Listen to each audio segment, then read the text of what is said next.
Hello साथियों, आप सबों को मेरे YouTube चैनल शिक्षा जॉब मस्ती पर मैं यानी आप सबों को बहुत बहुत स्वागत करता हूं। तो दोस्तों, आज इस वीडियो में हम आप लोगों को गांधी जी के विषय में जानने वाले हैं, बताने वाले हैं। तो सबसे पहले तो आज 2 अक्टूबर है, गांधी जयंती को आप सबों को बहुत बहुत हार्दिक शुभकामनाएं।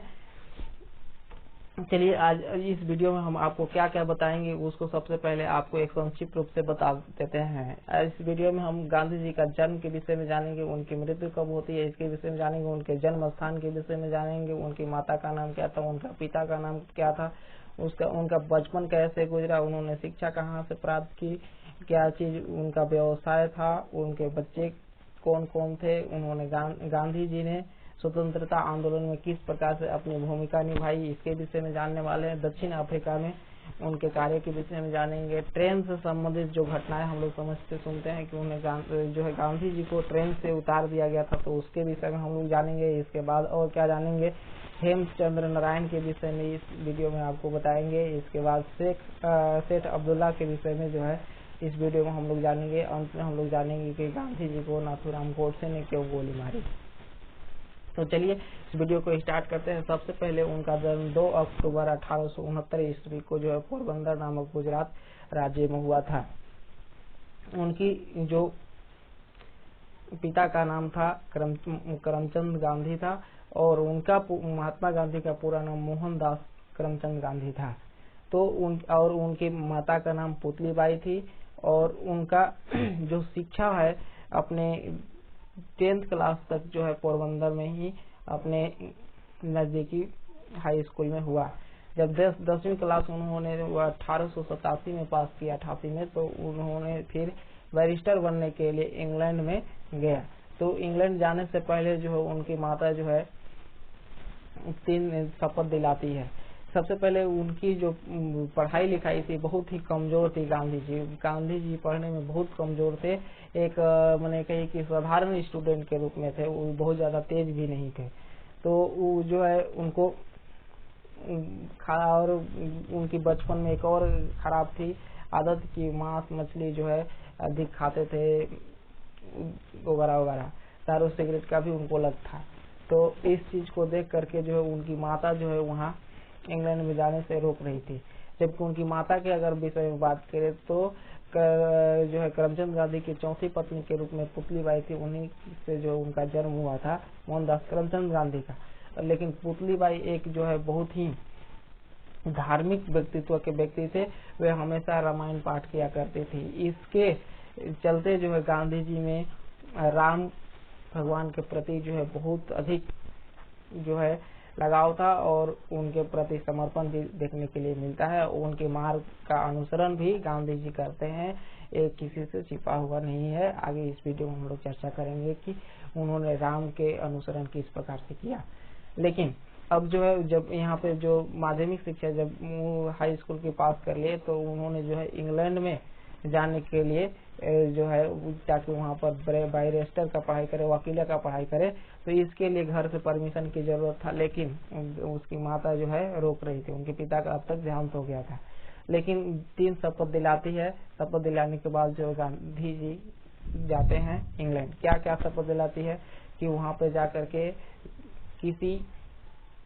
वहाँ पे जा करके जो है दारू का सेवन नहीं करोगे, मांस का सेवन नहीं करोगे और किसी पराया औरत के साथ कोई संबंध नहीं रखोगे। ऐसी कुछ जो है शपथ दिलाते हैं और इसके बाद गांधी जी इंग्लैंड चले जाते हैं। इंग्लैंड में वहां पर जाने के बाद उनको वहां के पर्यावरण के साथ मिलने जुलने या उस परिस्थिति में रहने में बहुत कठिनाई का सामना करना पड़ता है। यहाँ तक कि उनका जो है जो रूममेट था या वहाँ के ट्रेडिशन जो था भोजन का मांस मछली का ही था। वहाँ पे जो है लोग बहुत ज्यादा खाते थे और उनके रूममेट थे वो भी खाता था और इनको परेशान भी करता था। लेकिन अंत में जो है इन्होंने एक ऐसे परिवार के साथ रहना चुना कि जो ये सबसे दूर रहते थे और वहाँ पे रहने लगे। वहाँ पर गए तो सबसे पहले इनको भाषा समझ में नहीं आ रही थी, तो इन्होंने बहुत मेहनत किया कि वो वहाँ पर जो है भाषा को वहाँ को पकड़े, भाषा सीखने के लिए बहुत प्रयास किए। उनका मानना था किसी भी भाषा का एक प्रिंसिपल होता है, एक सिद्धांत है, अगर उस सिद्धांत को पकड़ ले तो हम कोई भी भाषा सीख सकते हैं। तो इन्होंने इस प्रकार के मेहनत की कि वहाँ और बहुत सारे फ्रेंच, लैटिन वगैरह भाषा, अंग्रेजी भाषा, बहुत सारी भाषाएं का वहाँ पर ज्ञान प्राप्त किए। इसके बाद जब 1891 उन्होंने अपनी परीक्षा पास कर लेते हैं तो भारत में लौट करके आते हैं बैरिस्टर बन करके। तो बैरिस्टर बनकर आते हैं तो उनको लगता है कि हम बहुत बढ़िया चीज करके आए हैं, वकील बन के आए हैं, यहाँ के वकील मेरे सामने जीरो है, हमारा फीस अधिक होना चाहिए, ऐसा ऐसा जो है उनमें मतलब भावनाएं हो रही थी। लेकिन उनको भारतीय कानून का कोई जानकारी नहीं था। और जब वे जो है घर पे आते हैं तो उनको एक बहुत दुखद घटना सुनने के लिए मिलता है कि उनके अब तक उनकी माता का जो है मृत्यु हो गई थी। इससे जो है वो बहुत आहत होते हैं क्योंकि माता से बहुत ज्यादा उनका लगाव था। और इसके बाद जो है ये तो दुख तो हर लोगों को होता है। इसके बाद जो है बॉम्बे हाई कोर्ट ज्वाइन करते हैं, वहाँ पे प्रैक्टिस करने जाते हैं।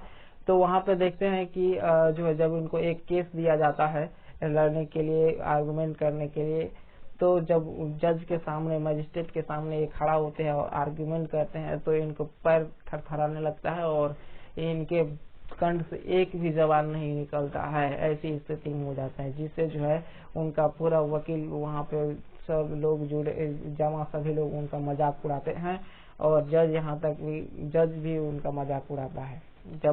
तब ऐसी स्थिति में कोई दूसरा वकील जो है उनके केस को हैंडल करता है। तो इन्होंने आज जो है उस दिन बहुत ज्यादा शर्मिंदा महसूस की। और खास करके देखिए कारण था कि गांधी जी को जो वकीली में मन नहीं लगता था, उनको खास भारतीय कानून की कोई जानकारी ही नहीं थी। अब ये जो है प्रैक्टिस के लिए बस जाते हैं वहाँ पे कोर्ट में जाते हैं और सो करके रोज आ जाते हैं। अब जो है इसी बीच जो है उनको दक्षिण अफ्रीका के से जो है एक केस मिल जाता है। उनके भाई को मतलब जो मोहनदास करमचंद गांधी थे उनके एक बड़े भाई थे, उनको जो है अच्छा उनके कितने भाई थे तो उनके चार भाई नहीं उनके 4 पुत्र थे ना। तो जब उनके बड़े भाई जो है वो बड़े भाई को एक अमर अब्दुल्ला नाम का सेठ जो है अपने केस के लिए जो है दक्षिण अफ्रीका में गांधी जी को बोलते कहता है कि आप दक्षिण अफ्रीका जाइए और वहाँ पे हमारा केस जो है या चलिए और मेरा केस लड़िए वहाँ पे। यहाँ मेरे ऊपर जो है क्या था कि अब्दुल्ला के ऊपर जो है कोई टैक्स लगा दिया गया था पैसा अधिक, तो उसके लिए गया था। तो गांधी जी तो सोच रहे थे कि गांधी जी के यहाँ तो मन कुछ लग नहीं रहा था, गांधी जी तो यहाँ से कहीं सुलझाने के लिए सोच रहे थे।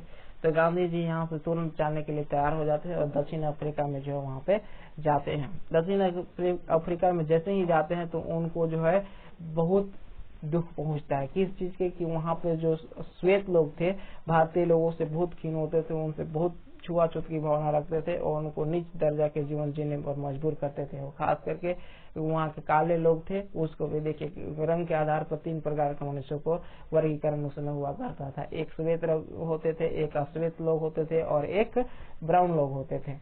तो भारतीय तो ब्राउन कलर में ही आता है ना, तो यही थी।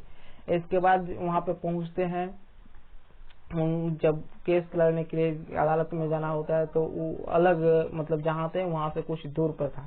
तो उन्होंने फर्स्ट क्लास का ट्रेन का टिकट बुक कराया और जब वहाँ से चलते हैं ट्रेन पर बैठते हैं तो बीच रास्ते में उनको ट्रेन से उतार दिया जाता है। इसका मुख्य कारण क्या था कि फर्स्ट क्लास में केवल फर्स्ट क्लास ट्रेन में जो है केवल वो व्यक्ति बैठ सकता था जो श्वेत लोग थे, यानी इंग्लैंड के लोग थे, वे लोग केवल बैठ सकते थे। जबकि महात्मा गांधी फर्स्ट क्लास की टिकट लेकर के वहाँ पे बैठे हुए थे। तो उन्होंने देखा कि कहाँ से कौन बैठा हुआ है, इसको कोई जानता उनता नहीं था। तो टीटी आया और उसको धक्का मार के और जो है ट्रेन से उतार दिया नीचे पटरी पर। इसके बाद जो है महात्मा गांधी स्तब्ध रह गए कि आखिर मेरे साथ ऐसा क्यों किया गया, गांधी जी की क्या नहीं हो रही थी कि आखिर क्यों किया जा रहा है। उन्होंने मार शिकायत की स्टेशन मास्टर को, लेकिन उन्होंने कहा कि यहाँ पर ऐसे ही होता है। एक दूसरा ट्रेन आता है, वो फिर से बैठते हैं वो फर्स्ट क्लास में, फिर उनको धक्का मार के उतार दिया जाता है। ऐसी घटना जो है, ऐसी दुर्व्यवहार को उनके साथ किया गया। उन्होंने जो है इसके बाद केस के लिए तो जाना था तो थर्ड क्लास में ही बैठ कर उन्होंने केस लड़ने के लिए वहां पर समय पहुंचा और इस केस को लड़े और सफल भी रहे। केस समाप्त हुआ। इसके बाद वे जो है वहां के जो क्रूर नीतियां थी इसके देख करके वहां पर रहने के लिए फैसला किया उन्होंने और वहां के वातावरण, वहां के हर चीज की जानकारी प्राप्त की और अंग्रेजों के प्रति सत्याग्रह सबसे पहले वहीं से स्टार्ट करते हैं। गांधी जी वहीं से अपना राजनीतिक करियर स्टार्ट करते हैं। सबसे पहले मैं हम एक बात बता दूं कि गांधी जी जो है इंग्लिश ब्रिटिशर्स को प्रिय थे, क्योंकि वे इंग्लैंड के प्रति जो है सम्मान भाव रखते थे, अंग्रेजों के प्रति सम्मान भाव रखते थे, और वे जो है इसीलिए प्रिय थे, यानी कि अंग्रेजों का बहुत ज्यादा विरोध नहीं करते थे गांधी जी। गांधी जी ने दक्षिण अफ्रीका में लगभग 20-22 वर्ष की बिताया और वहाँ पे बहुत कुछ सीखा राजनीति के विषय में। बीच में जो है 1901 में गांधी जी जो थे भारत लौटे आए थे और गांधी कांग्रेस का अधिवेशन अटेंड करने आए थे, लेकिन उस समय गांधी जी को कोई जानता नहीं था कि कौन है गांधी, क्या है। इनको जो है खास कुछ दर्जा नहीं दिया गया उस मीटिंग में, ठीक है, उस अधिवेशन में। इसके बाद गांधी जी को बुरा लगता है और वे जो है यहाँ से फिर से चले जाते हैं और उनको लगता है कि अब सदा के लिए हम दक्षिण अफ्रीका में ही सेटल रहेंगे।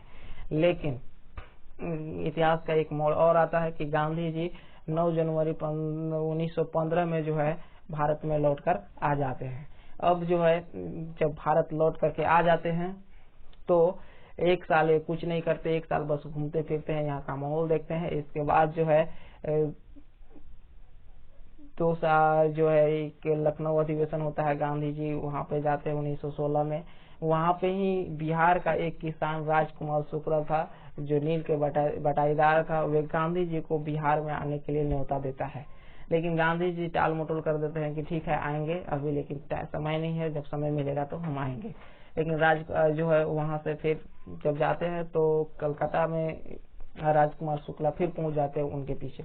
तो गांधी ने सोचा कि तो मेरा पीछा पकड़ लिया, अब हमें जाना चाहिए।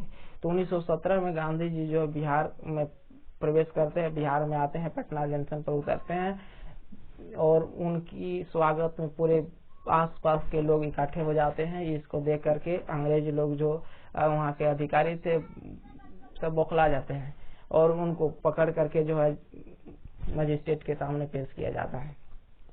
तो होता क्या है कि जैसे ही उनको पकड़ा जाता है, मजिस्ट्रेट के सामने पेश किया जाता है, तो पूरे आसपास के लोग पूरे कोर्ट को जो है चारों तरफ से घेर लेते हैं। ऐसी स्थिति को देख करके मजिस्ट्रेट जो है कोई खास निर्णय नहीं लेता है, बल्कि जो गांधी जी को कहता है कि आप यहीं रहिए और जितना दिन रहना है उतना अपने मर्जी से रहिए और जो चीज की जरूरत हो वो बोलिएगा, हम लोग आपकी सेवा में तत्पर हैं। तो गांधी जी की यहाँ तो जीत होती है और इसके बाद जो गांधी जी चंपारण की यात्रा में आगे चलते हैं और पूरे चंपारण का जो है भ्रमण करते हैं और किसानों की कठिनाइयों को सुनते हैं कि आखिर यहाँ की समस्या क्या है, उस समस्या को सुनते हैं। जब समस्या का पूर्ण रूप से जानकारी प्राप्त कर लेते हैं तो अंग्रेजों के खिलाफ वहां से जो है सत्याग्रह स्टार्ट करते हैं, जिसको नील विद्रोह के नाम से हम लोग इतिहास में पढ़ते हैं। और नील विद्रोह जो है गांधी जी का एक माने सबसे पहला सत्याग्रह था और ये एक सफल भी सत्याग्रह था। इसके वजह से जो है गांधी जी को बहुत अच्छा लोकप्रियता मिला और मतलब मील का पत्थर भारतीय स्वतंत्रता आंदोलन में यह एक साबित होता है। और जो है नील वाला का क्या काम था, मतलब क्या समस्या था, उसके विषय में थोड़ा सा बताने जा रहे हैं कि अंग्रेज अधिकारी लोग क्या करते थे कि 3 कट्ठिया विधि या एक प्रणाली लगाए थे, जिससे मतलब निश्चित कर देते कि आपका 20 कट्ठा खेत है तो उसमें 5 कट्ठा 3 कट्ठा में जो है आपको खेती नील का ही खेती करना है और कुछ दूसरा करिए, लेकिन 3 कट्ठा में आपको क्या करना है तो नील की खेती करनी है। तो ऐसे जो है नील खेती करते थे, वो लोग कर्जा दे करके यहाँ के किसानों से जो खेती कराते थे। लेकिन हुआ क्या कि भारतीय नील का जो उस समय बहुत ज्यादा मांग था, लेकिन उसी समय जो है यूरोपीय कंट्री में एक फ्रांस वगैरह जर्मनी वगैरह में जो सिंथेटिक नील का आविष्कार हो गया, जिससे भारतीय नील की मांग कम हो गई और अंग्रेज यहाँ पर अब नील लेने से जो है मना करने लगे कि अब हम नील नहीं लेंगे। तो जब किसान की खेती तैयार थी उन्हें जबरदस्ती कराया गया था, कर्जा दे करके कराया गया था और इसके बाद कहते हैं कि अब जो नील नहीं लेंगे और लेंगे तो कम दामों पर लेंगे। तो इसका बहुत ज्यादा विरोध हुआ था। तो गांधी जी जो है दोनों अंग्रेज और किसान के बीच जो है इस मैटर को सोल्व करते हैं और गांधी जी के बात पर वो लोग भी मान जाते हैं, यही था। तो इसके बाद 1918 में जो है इसी प्रकार का एक आंदोलन खेड़ा सत्याग्रह के नाम से हम लोग जानते हैं। ये अहमदाबाद में जो है मिल मजदूर के साथ एक कंपनी के लोगों को द्वारा जो है दुर्व्यवहार को देखा जाता है, सही से मजदूरी नहीं दी जाती है। तो इसके विरोध में जो है एक आंदोलन होता है जिसको खेड़ा सत्याग्रह के नाम से हम लोग जानते हैं। इसके बाद जो है हम लोग जो है रोलेक्ट एक कानून भारतीय संविधान में अंग्रेजों के द्वारा एक बनाया गया उस समय, जो काला कानून के नाम से भी जाना जाता है। इसके विरोध पूरे भारत में होने लगा, जिसके कारण जो है सत्यपाल मलिक और महात्मा गांधी को बंदी बना लिया गया था। इसके विरोध में जलियांवाला, इसके विरोध में जो है क्या हुआ, इसके विरोध में जो है अमृतसर में लोग इकट्ठा हुए थे, जिसके कारण जो है मार्शल लॉ लागू कर दिया वहाँ के अधिकारी लोग, जिसकी जानकारी सभा के लोगों को नहीं था। और जब जनरल डायर वहाँ पर पहुँचता है तो पूरे बाग को चारों तरफ से घेर करके उन पर गोलियां चला दी जाती है और सैकड़ों लोगों का मृत्यु हो जाता है और हजारों लोग घायल होते हैं। यह भारतीय इतिहास में सबसे दर्दनाक घटना के रूप में देखी जाती है।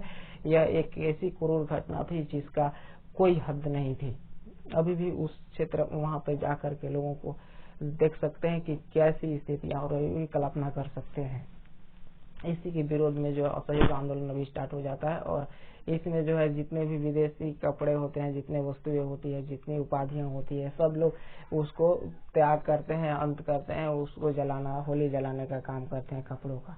और महात्मा गांधी जो है असहयोग आंदोलन यहाँ से स्टार्ट करते हैं। लेकिन इसी बीच जो है चौरी चौरा कांड 2 फरवरी 1922 को हो जाता है, जिसके कारण जो जानते हैं कि असहयोग आंदोलन के जो क्रांतिकारी लोग से बहुत सारे उग्र हो गए थे और थाना में जाकर के जो है चौरी चौरा थाना में जाकर के मिट्टी तल झोंक करके वहाँ पे आग लगा दी थी, जिससे अंग्रेजों की बहुत सारे अधिकारियों की मृत्यु हो गई थी। तो गांधी जी की यह हिंसात्मक हो रहा है तो इसको जो है इस आंदोलन को वापस ले लिया गया।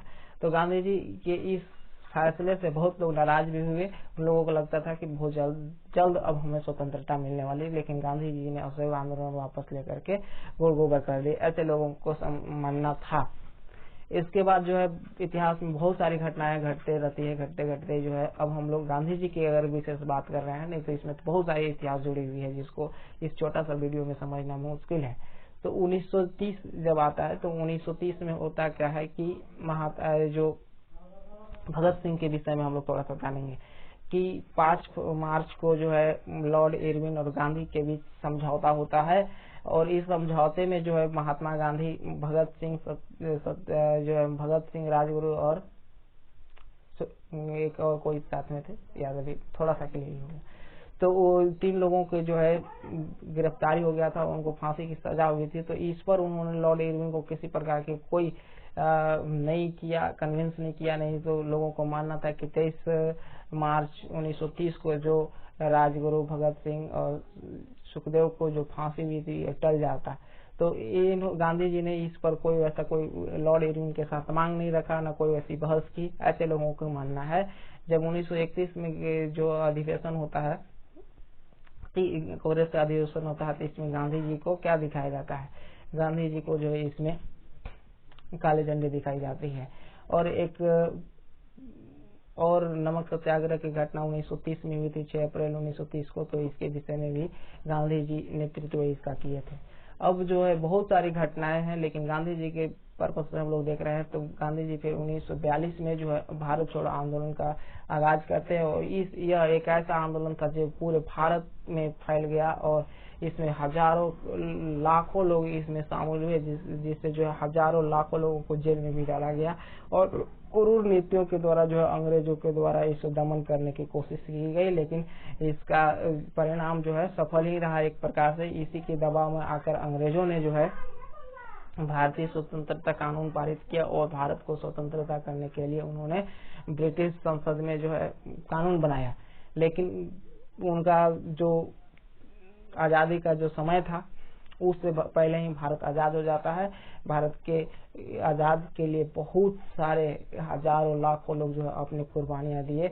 इसके लिए उन लोगों को सतत मैं नमन करता हूं और आज के जो लोग हैं उनकी जो कुर्बानियां हैं उन्हें बर्बाद कर रहे हैं। उनके जो स्वतंत्रता का जो मांग था, उनके मतलब को परिवर्तित करने में लगे हैं।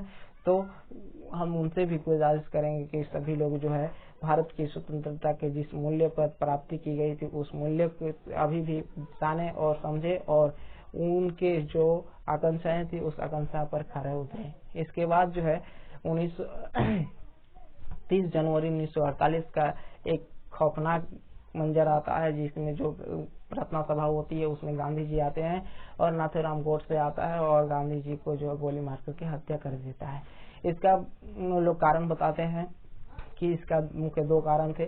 गांधी जी को जो है गोडसे का मानना था कि पाकिस्तान के डिवाइड में गांधी जी का हाथ है, और दूसरा मानना था कि गांधी जी जो है भारत और पाकिस्तान जब अलग हुआ तो कुछ पैसे भी पाकिस्तान को दिए गए थे उनके हिस्से के, तो उनका कहना था कि गांधी जी के चलते इस पैसे को दिया गया। तो इसके कारण जो है गांधी जी को उन्होंने अपने स्वार्थ के लिए एक प्रकार से गोली मारा, जो सबसे निंदनीय है।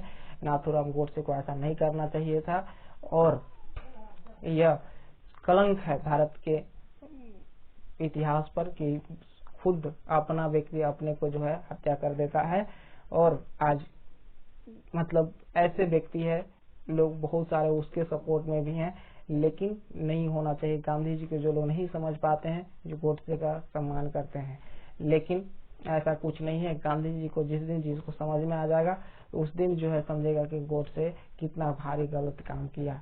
अगर वो वैसा रहता तो आज गोडसे का फोटो होना चाहिए था पैसा पर उतार करके, अगर उन्होंने सही किया होता तो, लेकिन ऐसा नहीं है। गांधी जी के विषय में बहुत लोगों की बहुत दुर्भावनाएं हैं, समझ में नहीं आता है क्यों कैसे व्हाट्सएप फेसबुक के ज्ञान के कारण जो है मंद भ्रमित कर दिया गया है लोगों को। चलिए, हमको उम्मीद है कि आप अभी अच्छा इनका अंतिम संस्कार कहाँ पे किया गया है? राजघाट में किया गया है। तो अभी तक हमने जिस भी बिंदुओं की चर्चा की, मुझे उम्मीद है कि आप सबों को जो है बहुत अच्छा से समझ में आया होगा और बहुत कुछ जानने के लिए मिला होगा। यदि आपको इस वीडियो में बहुत कुछ सीखने को मिला है तो इस वीडियो को लाइक करें और चैनल को सब्सक्राइब करें और अपने दोस्तों यारों सभी लोगों के पास शेयर करें। जय हिंद, जय भारत।